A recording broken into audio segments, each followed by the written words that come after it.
Get mantra and meditation MP3s at JasonGallant.ca. Oftentimes, I'll put up a video or a podcast or share a teaching of some sort, and then there are a great number of people that appreciate it and they're happy and they're like, yeah, okay, I never thought of things that way. That helps or something. And then there's always the person, and I think we've all been guilty of this at some point in our life. It's really human nature. It's normal. But what will happen is people will say, great, I applied that technique, but it still didn't work. I'm not God yet. Right? It's the immediate gratification sort of experience that so many people, when they're in the ego, they're so used to just getting something right away. They just want to get something right away. It's like stepping into the gym and doing 3 push-ups and saying, okay, all right, where's the Olympia stage, or where's the gold medal podium that I can, just step on there and get my gold medal because I did 3 push-ups, right? So when you apply this sort of thinking to physical life, it's absurd.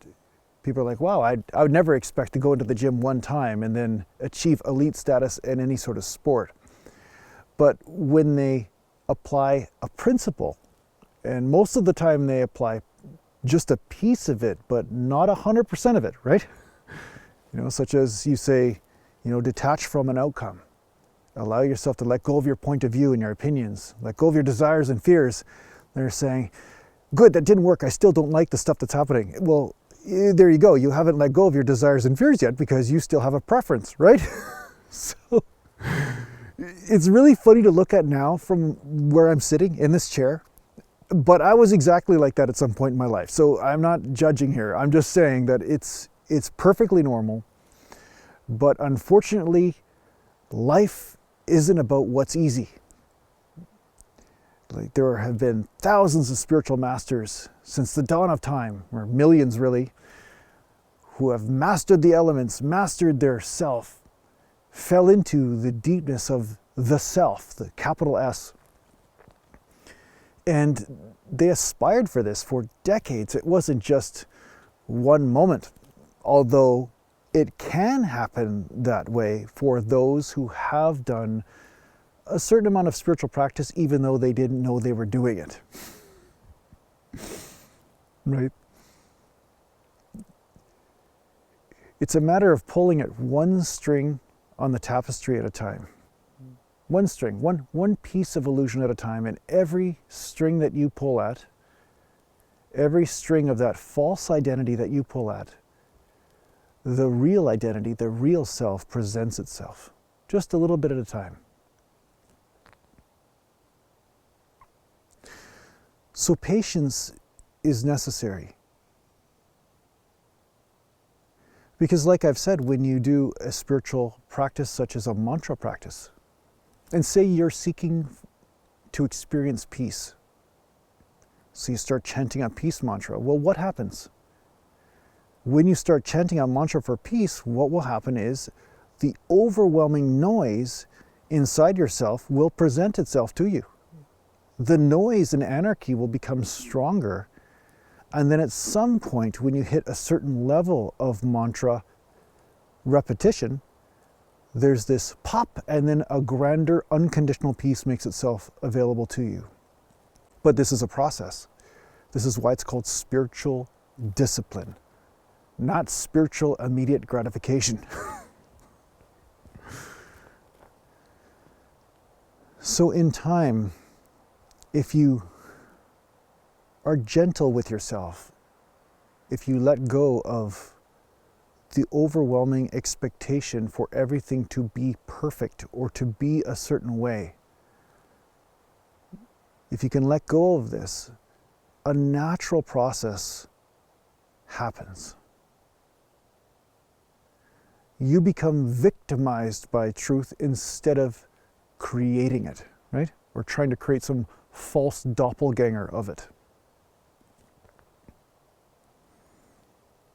It's this grand unraveling of this twisted self you've become called the ego. You've twisted everything into knots and made one of those scary balloon animals.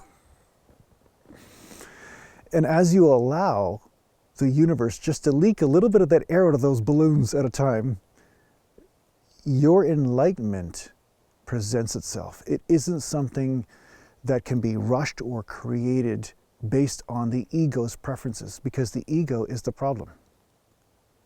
The ego is the prison. If all you are is the ego, it's a prison. Once you realize the self, then the ego is a vehicle. Just like I drove a truck to get up here in the woods to do this video. But if I think I am the truck, that's a problem. I won't even be able to get out of the truck in order to put gas in it because I think I am the truck, right? So this unraveling is a process.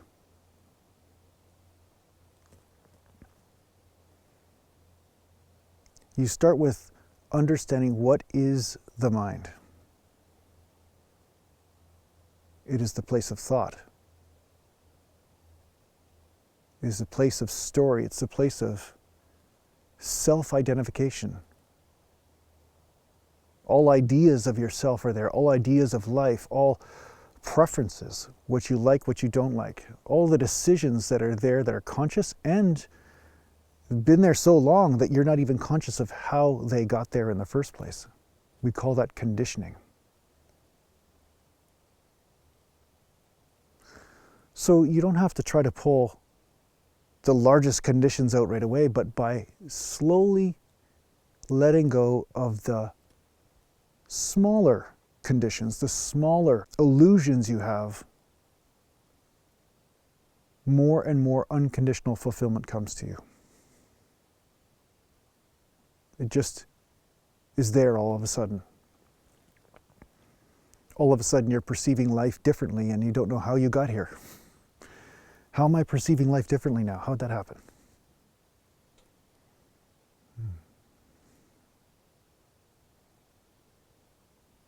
It's very much like looking through a slide, like those old slides that used to go in the old film projectors.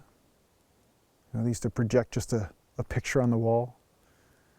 You're looking through a specific slide right now, and that is what you call I and the experience of I. But as that picture becomes transparent, then the one who is looking through that slide becomes more obvious. And there's a very real experience that goes with that.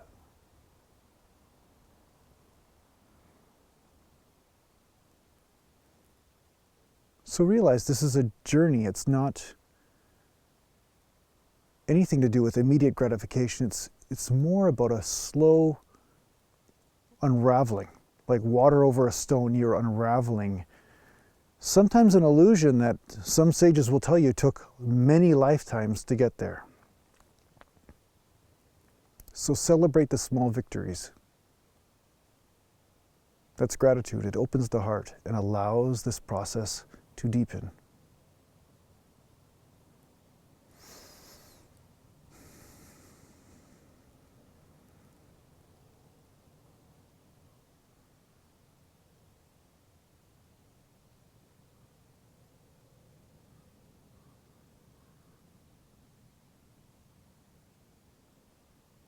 Just the smallest shift in your perception can change every experience in your life.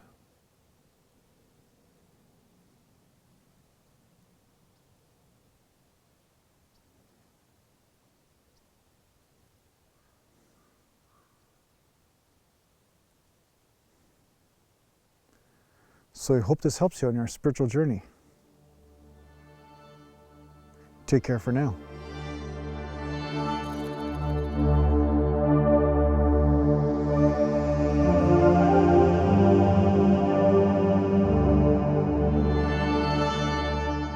Are you interested in working with a spiritual teacher in a formal setting? Well, perhaps the Wisdom Life School is for you. If you're interested in checking out what the Wisdom Life School is all about, just go to aratima.com.